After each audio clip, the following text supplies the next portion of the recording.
Hi, my name is Hanna Rosin. I'm here from XX.com and Atlantic Magazine. And with me today I have Barbara Ehrenreich, who is the author of the new book Bright-Sided, How the Relentless Promotion of Positive Thinking Has Undermined America. And she's the author of several other books about American culture, including the bestseller Nickel and Dimed. And we are going to be talking about Bright-Sided today. Hi, Barbara, welcome. Hi. Just say hello. Hi. So the first thing I want to do, I thought this was a really brilliant frame for a book. It never occurred to me. I mean, one thing that this book did beautifully for me is connect the dots between what is kind of the background noise of American culture, you know, sort of negative people suck bumper stickers, kind of motivational speaking, a certain kind of positive theology. I mean, all these things that I know about and we all know about, but had never thought about how they were connected. So I think I want to start by just asking you, what do you mean by positive thinking? You're not just talking about, thinking positively. You're speaking about an actual movement in American culture. So can you just describe what it is? Well, it's an ideology which says that you should be cheerful and upbeat and optimistic at all times, and that if you're not, you better get to work on becoming more cheerful and upbeat and optimistic. Right. And this is it dates back to the mid 19th century, as a movement, if you want to call it that, and that isn't a bad word either.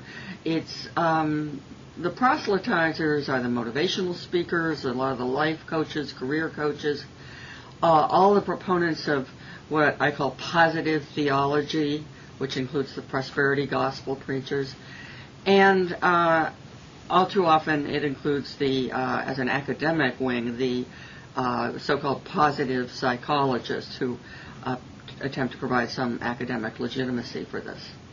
Right, and that's the more modern incarnation. I mean, this movement spans about a century, and we'll get into the history of it in a moment. But first, I want to ask you, just to give readers a touch point, talk about how you first encountered this kind of in your own personal life. This really resonated with me because my closest friend also had breast cancer recently, went through chemotherapy, and was just like mortified in all of her support groups and had an extremely similar experience to you. So can you just talk about what happened after you were diagnosed and just say when it was? Yeah, this was 8 years ago. When I went through treatment for breast cancer, and my first impulse, of course, was to reach out for support from other women, and so I waded into the web and looked for all the possible websites. But what I found was not what I considered to be supportive.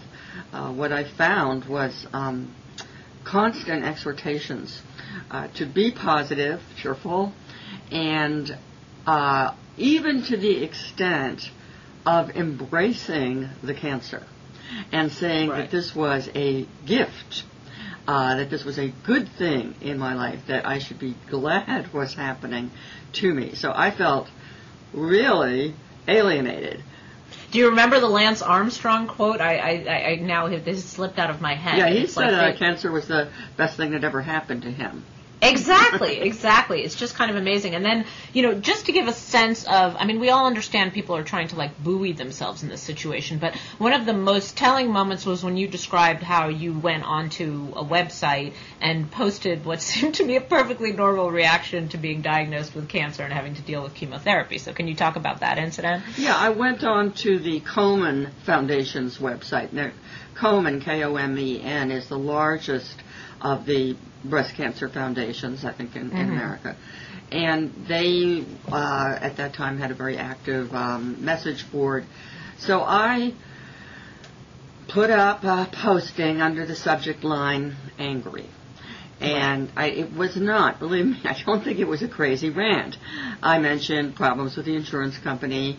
Then I said, why don't we know the cause of this disease anyway? It's epidemic. It's obviously got some environmental or lifestyle kind of risk causation or etiological factors, but we don't know what they are. And finally, it just seemed to me that the treatments are barbaric. Chemotherapy, well, look, what's the idea there? Kill all the cells in the body that are dividing and hope you get the cancer cells in the process. Well, that's too bad for the the hair follicles, the lining of the mouth, the lining of the stomach and intestine, and so many other parts of the body where you have dividing cells. So, I thought this is pretty. The state of the art here is pretty ghastly. Anyway, Right. I put this out under that subject line, angry, and I got one supportive response from a woman who was within months of dying. Her cancer had metastasized. And then mostly they were like, Barb, you better run, not walk, to get some counseling. Right. This is The not assumption being that you're permissible. making yourself sicker, right? The assumption being that you're preventing your own recovery. No, at first I didn't quite get that, but then I began to see that was the dogma, that attitude will get you through this. That if you're positive and cheerful and accepting and happy about your cancer, you're much more likely to get over it. Right.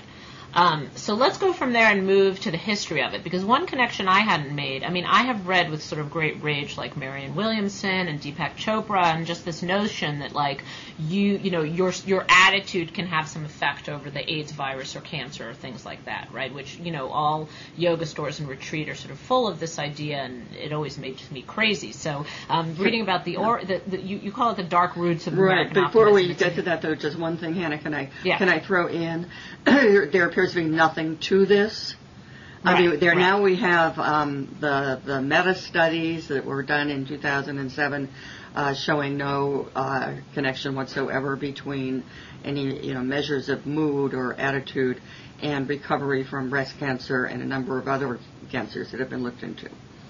Well, that's one good service you did is dissect the studies both about the immune system. There's gradations here, right, about sort of attitude and disease. It's just the specificity of claims having to do with kind of immune system or particular kinds of diseases. Can we draw that distinction? Well, the underlying the dogma about why a positive attitude would get you through cancer better was the assumption, I think I must have heard it so many times I hadn't even totally questioned it, and that is that your attitude affects your immune system. And it is true, and enough laboratory animals have died in torment to establish this, that enough stress compromises the immune system and in general leads to disease. But the flip side of that being more cheerful or something will boost the immune system. There's not evidence for that. Worse still, there's no evidence that the immune system combats cancer, or at least the kinds of cancer that we are talking about. In fact, there's some bizarre, recent but growing evidence that the immune cells that first arrive at a tumor site often go over to the other side and help it grow, which I must say, I have a PhD in cellular immunology. I might as well bring that out right here. Right. And that was I shocking. didn't know that. I know, that's important here because it was returning me to some of my very old intellectual stomping grounds. Oh, well, that's helpful. That's helpful to know. I actually didn't know that. So that's one thing this book does really well is debunk some of the studies about the connections between the immune system and positive attitude, which are extremely widely believed because we are in this moment where sort of new age thinking kind of colors all sorts of religion. It's not like you have to be sort of Hare Krishna to believe this. This is just kind of widely out there in our culture and a part of many religions. And we'll talk about religion in a moment. But first, let's move for a moment into the roots of this, the sort of Christian Science. Mary Baker Eddy, I had not put these dots together. So can you just talk about that, sort of the reaction to Calvinism, and then the kind of reaction back again, but just first the reaction to Calvinism and sort of what it was about. Yeah, I was fascinated to know where this positive thinking began in American culture, and I'm really kind of sympathetic with the founders, with the original people, who were kind of interesting oddballs who were not formally educated. People like Phineas Parkhurst Quimby, a watch repairman in Maine, and Mary Baker Eddy, who became the founder of the Christian Science religion. And I'm sympathetic to them because they were reacting to the dominant Calvinism, which said that we are all wretched sinners, most likely doomed to eternal torment. Mm-hmm. And this was an ideology that it was actually making people sick. You know, there was an epidemic of invalidism in the 19th century, especially among middle-class women. And you can see, you know, its roots have been traced by other historians to this religious melancholy, in part, as well as things about the role of women and the limits on that at the time. So, you know, people like Quimby and Mary Baker Eddy were saying, hey, it's not that bad. God doesn't hate us. You know, and then you have Ralph Waldo Emerson coming along within a few years, reinforcing that, saying we can get rid of this old religion. This is a bountiful land. We can pretty much do whatever we want to do. Mm-hmm. And those are the, you know, I would say almost somewhat attractive origins of positive thinking in the 19th century. Right. And then what happened? I mean, then sort of it expands and takes a turn back in the other direction, which you know, another sort of startling insight that you have. Yeah. Well, by the time you enter the 20th century, this has ceased to be so much a healing method, although we still see that, of course, in cases like breast cancer, as it has become a means to achieve wealth and success. And so you get a lot of bestsellers in the early 20th century, right up to the biggie, which was The Power of Positive Thinking by Norman Vincent Peale, which are all about individual success and how you can achieve it through the powers of your mind alone. And then the ironic thing to me is that in this version, positive thinking begins to resemble nothing so much as Calvinism, because you have to be constantly monitoring your mood. And you have to be looking for negative thoughts and stamping them out. You have to be reciting affirmations like you know, I will succeed, I'm wonderful, you know, so on, all the time, or visualizing what it is you want. So it becomes a new kind of mental discipline, as arduous, at least, as Calvinism had been. Yes, and the failures to do so are evident, right? You make yourself sick, like you're unsuccessful, right? So it's not, there's a judgment that comes with failing to do those things properly in the same way as there was a judgment that comes with Calvinism. Right, or the other way to put it, from a marketing point of view, is if the method doesn't work, you know, if you buy the book that's going to tell you how to attract money to yourself, like Secrets of the Millionaire Mind was a recent bestseller, and it doesn't work, well, you just didn't try hard enough. You know, you didn't put enough heart and fervor into those affirmations and so on. Right, and that's the kind of underlying assumption, or actually the stated sort of belief of like a Deepak Chopra, Marianne Williamson. You sort of didn't put enough into it, you know, as it is with the prosperity gospel and various other things. Like you weren't a true believer, you didn't think hard enough. Now, I want to move into the 20th century because that's, I think, you know, the impact on corporate culture and on American religion, and particularly very recently, is something I'm extremely interested in and want to talk about. But before I go there, I just want to ask you this. I mean, one thing about the Norman Vincent Peale chapter that you didn't get into, and having done some research myself, you know, there was a reason why this ideology took hold. And to me, I think, and I want to talk about this, that reason was fairly powerful. You know, it did come around at the time when people thought of that riches were accessible to more people, you know, a certain breakdown of kind of landed classness, right? That it wasn't the Protestant work ethic anymore, which was only accessible to sort of the Rockefellers and friends. So, you know, I did feel that we had to stop and acknowledge there is a reason why people, you know, why this is a kind of powerful American idea, as Norman Vincent Peale put it, that you had the power to change your own life circumstances, not just Rockefeller, but you also had the power. So I wondered what you thought about that, because it did have some role in kind of breaking down class hierarchies. Yes, I think that's an idea you can only have where there is class mobility. It's not an idea that could have existed very easily say in the late medieval period or something in Europe. But here there was apparent class mobility, and there was at the time in the middle of the 20th century more than there is now, in fact. But another factor feeding into this, though, is by the middle of the 20th century, more and more Americans are not working with their hands or on the land or with objects and tools. They're working with or on other people, trying to sell them things, trying to get their ideas across, trying to impress them in some way. And so it was, in the world, how do you control that? How do you, one of the very important books in this genre was How to Win Friends and Influence People, which is just said your new environment that you are, your work environment is an all human thing, and you've got to now remake yourself, because success no longer depends on experience or skills. It now depends on what kind of vibe or what kind of what you beam out to other people.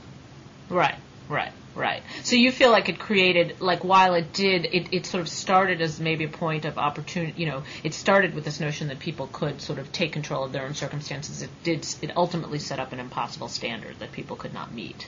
Well, yes, that was mystical, and there are other things you could say, right at the get-go about this, is that it's very individualistic. The idea of upward mobility through collective action or trade union formation or something like that is ruled out. It's all coming from inside your head. Right. I see. So it does it does preclude other things, and that's interesting, because that's sort of the experience of this church that I have been spending some time at. But let's move on, because I love the chapter about how positive thinking kind of took over corporate culture and created this sort of cult of the CEO. In other words, it wasn't just about sort of your skill set and kind of the institution working together, but this kind of mystical CEO that, by their intuition or whim could just kind of change things on a dime and kind of intuit their way magically through these situations. So can you talk about its spread in corporate culture? It was originally brought in as a way of motivating salespeople. And so Norman Vincent Peale, he was always on the lecture circuit, but for sales meetings, sales conventions, he was very much in demand for that. And it's kind of understandable. It's tough to be a salesperson, and face rejection and have to pump yourself up for the next client, potential client, so on. But when I first encountered this in corporate America, it was doing some research in 2004 and 2005, and when I was encountering it was in the case of people who were being downsized, laid off, white-collar workers, and they were being told something very similar to what I had heard as a breast cancer patient, which is that this is not a misfortune. This is a wonderful opportunity you should embrace, and that you're going to get out of this if you're just positive, because that's why somebody will hire you, and so on. And that's what I guess is unique about me here, is that I was able to connect those two dots from my own experience. I thought, oh my God, they're saying the same thing to people who are really victimized. And of course the word victim is not allowed anymore. But what puzzled me is I always had this belief that business had to be rational, that American corporate management had to be ultimately rational. Now, I'm very critical, I have always been critical of many corporations on many grounds, even the idea of the corporation, but I thought they were rational, right? It's about numbers, bottom line. In the end, you can't, you have to do analyses, I thought. So the big shock to me was to see that this ideology wasn't just being used to quell dissent among the ranks who were facing downsizing, but that it was shared by people at higher and higher levels. The idea that you can control the world with your thoughts, which sounds bonkers to me to say that out loud, but by the late 90s, Forbes and Business Week and everything were reporting on the new wave of spirituality in American business. Sometimes the line was, we don't have time to think anymore or analyze or do those decision trees we used to do. Things are moving too fast for that. So now we rely on insight, almost mystical insight. You found executives going off to Vision Quest weekends, or drumming circles or sweat lodges. Well, we recently lost some people in a sweat lodge in Arizona. And when I put this to those insiders who I was able to interview, they, the more forthcoming were able to say, yeah, this stuff is viral, and then also at the very top levels. Because at the very top levels, you've got guys now making tens of millions of dollars a year who are completely insulated, or can be if they want to be, completely insulated from criticism or doubts or questions about the business plan. Why? Because no one wants to be the bearer of bad news. And in the years leading up to the financial meltdown of 2008, people were being fired for saying, whoa, wait a minute, I think our subprime exposure may be too high. Or, for example, the guy at Lehman Brothers who was in charge of the real estate division in 2006, he went to his boss, the CEO, and said, I think this housing thing is a bubble. So he was fired because that was negative. So it was like this weird rebellion against rationality that went on in the corporate world, including the finance sector. Although at some level, doesn't it just substitute for wealth? In other words, it's not as if, leadership was accessible to all sorts of people, in the pre-war period, let's say. I mean, leadership of corporations was even more restricted. Sort of now it's just restricted or insulated in a slightly different way. Well, there was a big change in the idea of who could be a CEO, what it meant to be a CEO, say from the 70s to the 90s. Earlier on, it was it would be somebody who'd worked usually it was his way up, and who knew a lot about the company, all aspects of the product and so on, the business. By the end of the 90s, it was the CEO was seen more as a celebrity, as somebody who had great charisma, who would be well known. Whoever knew the names of CEOs before, it was just in Jack Welch, and thereafter they began to be big shot celebrities. I guess I'm just wanting to acknowledge the fact that this culture does produce a certain accessibility, even with all the kind of demented things that it brings to it. It's almost like it rises at the same time as reality television, when celebrity is sort of more democratic, but also kind of more, but also suffocating in just kind of different ways than it used to be. No, I see your point, but I think I'd still rather have my retirement funds managed by a company run by a person who really knew the business, rather than who just gave off fantastically optimistic vibes. Exactly, like some guy whose name you don't know. I don't care about his an excellent accountant, I hear you. So let's move on to churches. This is an area I know extremely well. I've written about religion for a long time, and in fact, I'm in the next issue of The Atlantic, I coincidentally have a piece coming out that makes a very similar point to your prosperity gospel. You don't call it prosperity gospel; you just call it positive theology. But to the connection between that kind of gospel and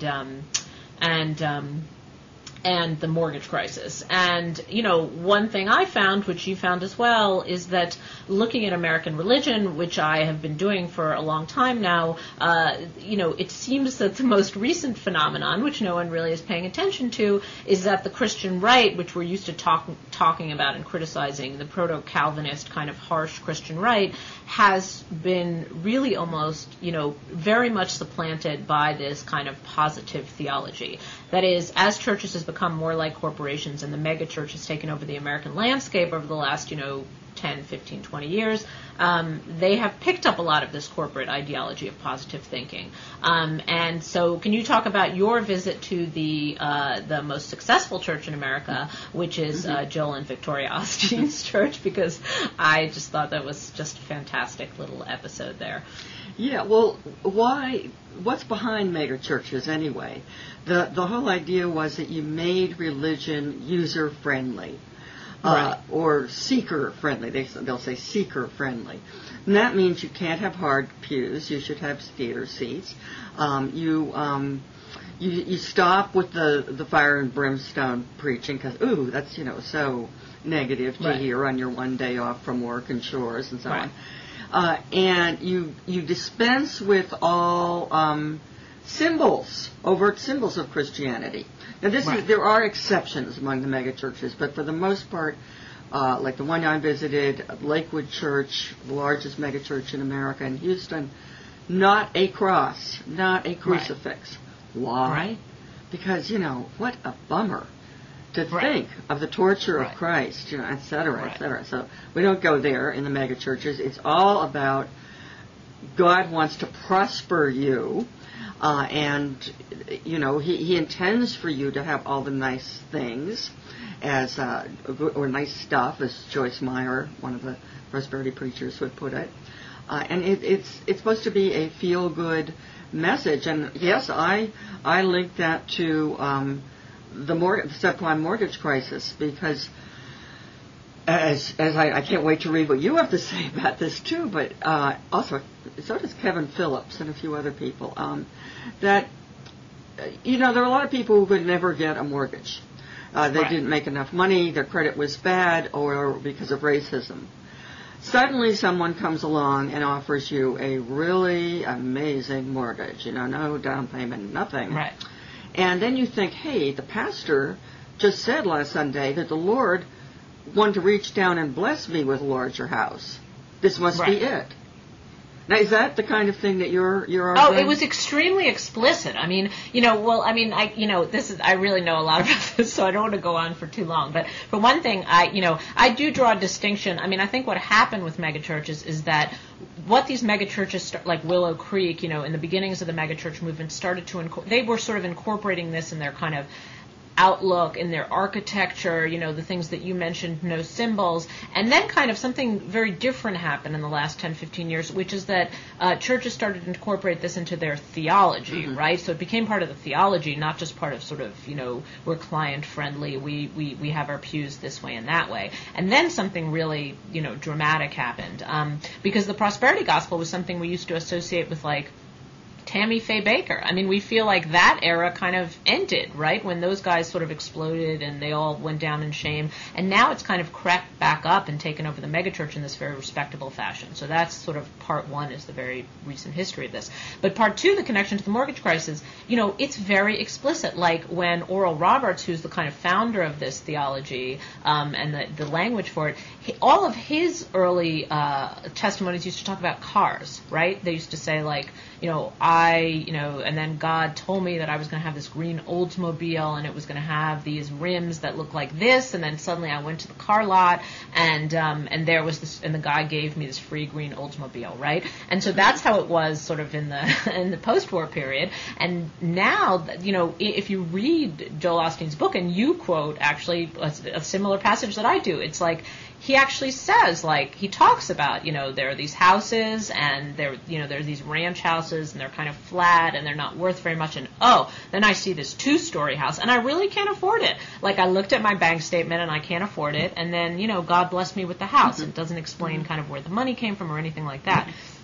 And if you talk to people who have who study this subject, there's a few scholars who focus specifically on the prosperity gospel. They'll tell you that almost all the testimonies during these last 10 years were very explicitly, I went to the loan officer, I thought I could never afford a house, but lo and behold, they gave me a loan, so God must want to bless me with a house. I mean, it's not, this isn't like hard to draw this line. You know what I mean? It's not subtle. So yes. Well, I'm glad you could see the line clear, that you found out more about this. I just throw out another example I learned about more recently, which is that Wells Fargo went into the black churches with what they called wealth building seminars. I talked talked to that woman. You talked about this? Okay, great. No, I called the woman who she was in that New York Times story, Beth Jacobson, and I actually called her, and yes, that's exactly what she said. She said they realized that was an untapped audience. It's so funny when you think about redlining, how there was all this discrimination. I guess it's not funny, but for so many years, like there was redlining against African American and Latino neighborhoods. Nobody could actually get a loan, and then suddenly it became the opposite. It was like, oh, black church, let's go in there and tell the pastor, and Beth Jacobson even said to me, she said, we didn't go to these seminars and tell people like, we want to give you a subprime mortgage. We would say like, well, don't you want your parishioners to have a house? Like, don't you want them to have the American dream? And so anyway, so yes, that's exactly what would happen, is that they, created these markets called emerging markets. And in fact, the church that I focus on is a church in which the guy who runs the church was both the pastor of the church and a loan officer at Countrywide, as he was founding this church, which is why I picked it. But yeah, so you can see the threads and the connections, and it's not like you can blame the pastors. It's just like these things kind of bubbled up at the same time in American culture, where everyone came to believe that this was possible. Like the American, even though you didn't have money, sort of Jackson Lears's book about luck. Kind of makes this point that sort of there's this connection between grace and gambling, and like suddenly you'd get this sort of unearned bounty would just kind of come down to you. It's almost the opposite of the Protestant work ethic. It just kind of appears to you, and that's what seems to have dominated in the last few years. Oh, that's anyway, fascinating. Yeah. And yeah. I just want to say, I mean, the racial aspect of this is so tragic. African Americans and Latinos were excluded from mortgages, until rather recently. So they were a very a ready-made market when they decided to come along and give with these dodgy mortgages. And a lot, I don't have the number right in my head, but a high proportion of blacks who were given subprime mortgages could have actually qualified for prime mortgages. Yeah, huge. The differences are enormous in sort of white, then Latino, and then African American. Sort of, nobody has numbers on foreclosures, but people have numbers on who were given subprime loans, right. And the distinctions are just 40% more likely for Latinos, 80% more likely for African Americans. It's a huge difference. Here's the one thing I want to bring up here, and then we'll move on to the positive psychology, which I'm also interested in. I did spend some time at this church. I chose a small community so I could sort of get to know people. I have to say, like, it did do a lot for them. Like, in almost all cases, like, these were people who were kind of, had been drug addicts, had sort of come here from Mexico or Guatemala, extremely poor, were just kind of living in a hole, like full of fury and rage until they found this place. Like, I'm not saying it's the place they should have found, but I can't gloss over the fact that it did kind of force them into a sort of a rightness and a positivity and a feeling that they had an entitlement to certain things that they never would have had without it. And I just want to say that. I don't know how to put it all together, but it's certainly what I found. Mm-hmm. Well, the Pentecostal churches, which are that's insofar as they're denominational at all, that's the principal sort of theme, a stream in the prosperity gospel, positive thinking type of gospel. Are very, very popular worldwide among the poor right, and growing. Right. And, as against, say, the Catholic Church, which still, clings to that very sad view of human nature and, well, I shouldn't say sad, but that tragic narrative of Jesus' suffering. Right. That, get rid of that, just focus on getting the stuff now. Yeah, and I guess just in America what happens is that it translates into a kind of commercial success as opposed to a kind of other kind of success. Like in this church I was at, everyone, it's a detail I point out in the piece, everyone has really nice cell phones, that I don't know if they can afford such, but instead of nobody takes the free cell phones that comes with the plan, because with this sense of kind of entitlement to an American dream, which has many positive aspects, and if it hits the right person, can really kind of send them soaring into a better life. There's also this sort of, it expresses itself in a kind of literal, material way often. Mm-hmm. Let's move on to this positive psychology. For a different project I'm doing at doublex.com, the Slate website, called the non-whining project, not like that Kansas preacher you write about, but I've started to read Lyubomirsky, if that's how you pronounce her name. Lyubomirsky, yeah, I think. Yeah, and Martin Seligman, and I will say that, well, first of all, talk about the academic part of this and kind of, when it came about and what it is as distinct from the kind of, just popular self-help literature. So what is the academic version of positive psychology? Well, positive psychology was first, founded in a way, announced by Dr. Martin Seligman, a psychologist at the University of Pennsylvania, in about 1998 when he was elected to the presidency of the American Psychological Association. I think actually the idea was great. I loved the idea that, as it was originally enunciated, that positive psychology would look at states like happiness and joy, etc., rather than just neurosis and all the psychopathology. So that sounded very good, but then it becomes increasingly difficult to distinguish from the non-academic versions. Then you find the people like Seligman and the people he trains. There's a graduate program, for example, a master's degree program in positive psychology at Penn, basically trains people to be corporate coaches and motivational speakers and so forth. Right. So it's harder and harder to tell the difference. And then that's where I get into real problems with positive psychology, is that they over accentuate the positive in the data. It is arguments, for example, about how much your being positive or optimistic or happy affects longevity. That's a really interesting question. And answers are all over the place.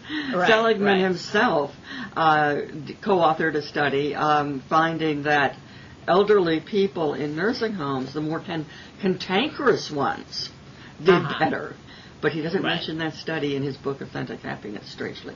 So they kind of went, started really pushing this. People will be healthier, you can get more work out of them, you can be more successful if you learn to be optimistic, and we have the ways to teach you or to help you become happy and optimistic. So when I attended the last positive psychology conference I attended in Washington, D.C. in 2007, it overlapped very significantly with the whole corporate coaching business. Some of the speakers were academics. Some of the speakers were corporate coaches who, go into corporations and have, the 17-point plan to make everybody in your workforce happy. So I can't see the difference anymore. That is really helpful. Okay, that's helpful. And your chapter, with Martin Seligman, where he's fairly squirrely, kind of lays this out. Because I actually, having started to read these books, it's, when they talk about their own science of it, the sort of parts of your happiness you can control and you cannot control, it sounded to me very much like cognitive behavioral therapy, which is, fairly straightforward. It's like, it's sort of, change certain behavior, it's as a reaction to Freud, kind of as a reaction to the idea of focusing on psychopathology, this idea that you could focus on kind of habits and behaviors and affect a certain percentage of your own well-being. This seemed fine, Oh, yeah, I actually got something years ago from cognitive therapy, the self-help version. I used to be terrified of public speaking, and I learned this technique of writing down my fears and then refuting them from a book. Well, I think it was called something like Feeling Better. The name of the book was very simple. And, coming to getting a little more realistic, that I was not likely to break into projectile vomiting at the podium. That's helpful. But this is turned into something else altogether. I can see that. That really is a shame, because you wish that the popular version, that is the problem right there, that if they had just stuck to the sort of, that is an interesting academic premise to study something other than psychopathology. And it is an, and social, and I think that cognitive behavioral therapy was initially founded to solve the very problem you're talking about, which was social phobia, to give people specifics, in your case it's, public speaking, but some, variation, that to give people specific strategies to deal with going to a party, writing down their fears. I mean, if you see a cognitive behavioral psychologist, that's exactly what they'll do, is what you were doing, is they'll give you a sheet which will tell you to write down your fears and what's the likely outcome, and then sort of to test out certain things. And, it's not necessarily scientific, but it's pretty methodical, Yeah, the other thing that was I think is going on. So the problem is not in the kind of origins of the science. The problem is in that they have just become sort of more life coaches. I don't want to reduce everything to this, but the psychology profession has been in a real crisis. Right. A general practitioner can prescribe antidepressants. Right. A psychologist can't because of what absurd rules. And, insurance companies will not pay for extended talk therapy anymore. Right. Now, those things were completely obvious by the late 90s when Seligman declared positive psychology, which in a way was announcing a new market. We're not going for the sick person, the suffering person, the neurotic person. We're going for the so-called normal person, the regular person who wants to be better, who wants to succeed more, or whatever. Right.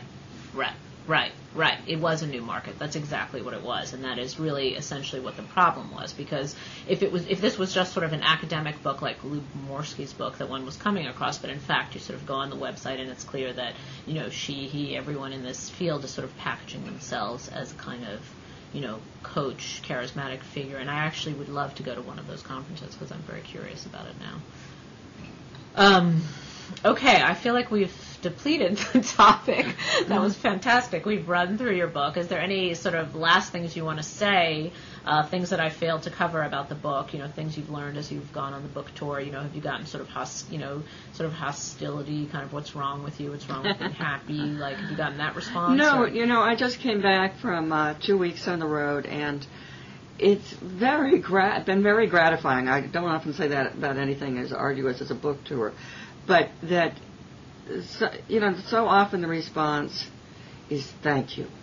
And this is coming from people who've been through very serious illnesses or bereavement or layoffs, and just, had people come and tell them, oh, aren't you over that yet? Just think positively and move beyond it, or whatever. Right. And being totally hurt and insulted by that response. So I feel like I've been tapping into that, and I try to make it perfectly clear that I'm not saying that I romanticize suffering or negativity. In fact, negativity it can be just as delusionary. The alternative really is realism, thinking, trying to see things as they are. Right, and that's I'm spiritually and sort of temperamentally so with you, and was as I started this book. I mean, realism and skepticism, there should be a place for those. Like the sugarcoating of negativity is something that has sort of driven me crazy my entire life. And my parents being Israeli were sort of crankiness is kind of the order of the day. You mean sugarcoating of positivity? No, sugarcoating of negativity. In other words, the kind of coating things in cheer, which are actually genuinely uncheerful, just always seemed so pointless to me. But so I really appreciated the book. Thanks. Well, good. I'm glad it's being well received. I'm sure it will be ever more well received. And unless you have something else to add, I just want to thank you for doing this conversation. No, it's been a pleasure talking to you. Great. Thank you so much.